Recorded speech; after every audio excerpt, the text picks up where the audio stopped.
What's it look like? It looks how it sounds? Weird? This is how you do it. It's like this, I can actually see this thing. Professional. Hey guys, it's Cam from Craft and Tailored, and in this episode of What Is On My Wrist, we are talking about a 1984 Rolex Submariner reference 5513. It's a superb example that is unpolished and also possesses what is commonly referred to as a spider dial. So let's get into the details. So the first thing that I do, and a lot of guys, you know, I was kind of making fun of dudes wearing loops and stuff like that. I definitely use a loop all the time. I don't have supervision, but one thing is a lot of guys quickly will pick up a watch and they like get like right into it, right? And one thing that I do when determining if a watch is unpolished or not is I actually look at the symmetry of the case. So I actually will hold the watch about this far away from my eyeballs, and I'm kind of just assessing the overall condition. I'm also looking at the vibe, the feel, the patina. I'm looking at all of those things before I really dive into like the minute details of a watch, because I think there's a lot of things that are missed because people get so like into the piece versus actually just like looking at it and going like, oh, it's a nice watch. Like that looks, it's a good watch, right? So I kind of first look at the symmetry of the case. Are the lugs balanced? Do they look even? Do they look proportionate? Is the finishing consistent? Is the patina consistent throughout the bezel, the case, the crystal, the crown, the bracelet, et cetera, et cetera? That's the first thing that I do. The second thing that I do is I actually look at the watch from this direction. So I look at it from this way, right? So I'm looking at the top part of the lug and I'm looking at the bottom part of the lug. And what happens when a watch is polished is that material is either removed, it's not polished with like a machining wheel or whatever. It's polished, it's buffed essentially. It's not even really like, you know, it's not like a metallic kind of thing that polishes the watch. It's actually, you know, buffed with like a buffing wheel. And so what happens is that buffing wheel grabs these hard angles and it basically brings them down and kind of softens them out. And so one way to look at that is to look at the side of the watch to see if material has been removed from the top or the bottom or the side or the front of the case to determine whether or not it's been polished.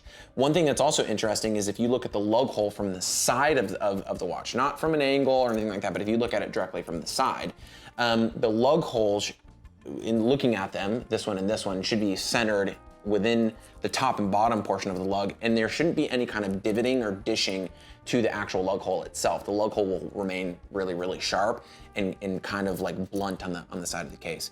Then what we look at is the chamfers, right? So Rolex sport models have kind of a blunt side to the case, and then they have a chamfer that runs down the top side of the lug that is a finishing detail of Rolex-based watches.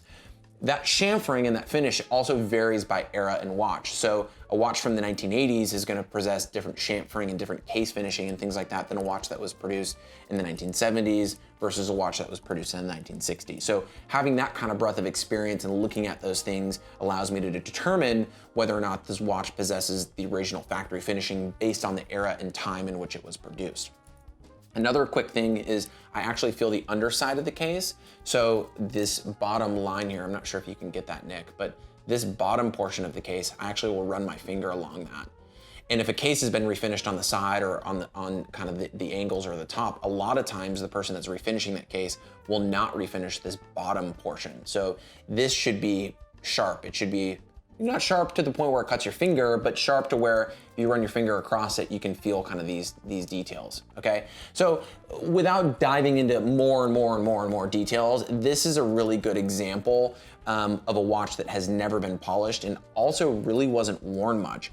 An interesting thing too, watches that possess a spider dial, people often will say, oh, you know, that watch saw sunlight, UV radiation from the light, cracked the dial, or it was water damaged or whatever. This watch, being that it's from 1984, and being that it possesses all of the original finishing characteristics that allow me to assess the condition and determine that this is, you know, not polished, has a spider dial. So one thing that I've been seeing is that watches in the earlier part of the glossy white gold surround era like this watch, which I'm a huge fan of. I'm a huge fan of Submariners from 1984 all the way up until like 88, 89. The earlier variants from 84, 85, and into the earlier part of 86 can be unpolished and actually possess a spider dial. Now, why is that, right? Why does this watch possess kind of a spidering or a tropicalization or a patina, even though it probably wasn't worn much?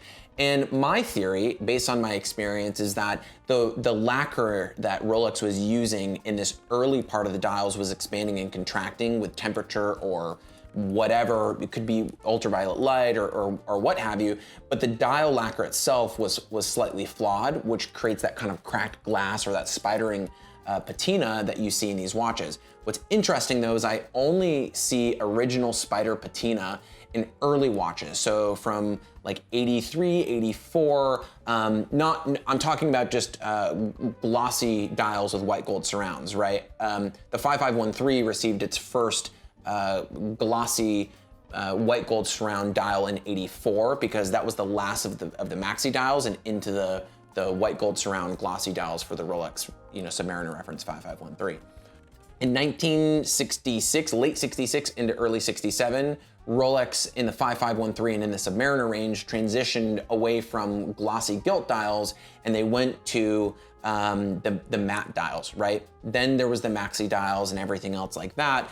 In 1984, Rolex transitioned away from matte dials in their Submariner range and they went to glossy dials that possessed a white gold surround that was then filled with a tritium lume. So this is actually one of the earliest 5513s that we've ever had in our collection that possesses a glossy white gold surround dial. And that's a style choice by Rolex that is consistent and now basically in every single watch. If you buy a brand new no date sub, ceramic, blah, blah, blah, the dial format is gonna be essentially this, an iteration of this, right? So really interesting. The thing that I really like about the later 5513, so 5513s from 1984 into 1989, almost into 1990. There are a couple of subs that actually are 1990s, very rare. But the thing that I like about these watches is that Superdome acrylic crystal with that white gold glossy dial kind of creates its own distinctive look. It's really, really interesting and really eye-catching when on the wrist. The other thing that's kind of cool is Rolex was implementing kind of some modern implements into their watches during this time period. So updated caliber in the movement, trip lock crown, 93150 oyster heavy bracelet. This is a watch that you could source and buy and wear, daily. You could go in the pool with this watch. You could, do all kind of adventuring with this watch. And it's a watch that I think would fall into the category of neo vintage. So that's something that I've been focusing on in the past year or so, is kind of talking about and discovering and researching watches within the Rolex range that we would classify as neo vintage. Watches that aren't vintage but aren't modern. They kind of fall in between that like late 80s into the 1990s, where we're still leveraging elements from kind of, I guess you could say they're more transitional watches, but watches that still are a little bit under the radar, but are becoming increasingly popular and highly collectible. This specific example is amazing. Another thing that's kind of interesting is there is patina on the hands and on the lume plots that are very consistent. Even though the watch wasn't worn much, it possesses its original factory finishing, even the bracelet finishing.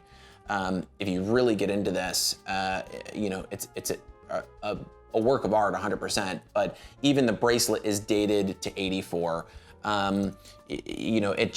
It's an amazing example, and that's one of the reasons why I wanted to talk about it, but it does show some patina from just age, right? It's from 84. It's been around, even though it wasn't worn, things oxidize and do their own thing. So in any case, I'll provide a link in the description below so that you guys can check this out. These watches are becoming a little bit harder to find. I think that the neo vintage crowd is definitely looking for these watches. They're definitely a little bit more accessible in price point, and they possess all those characteristics that make these things fun and interesting and worthy of collecting. But this is an area of the market that is definitely seeing some activity, and definitely people are seeking these watches out. So I'll provide a link in the description below so you can check out this Submariner. Be sure to, as always, like, comment, and subscribe. And for the latest updates, be sure to follow us on Instagram. So thanks for tuning in, guys. I will see you all in the next one.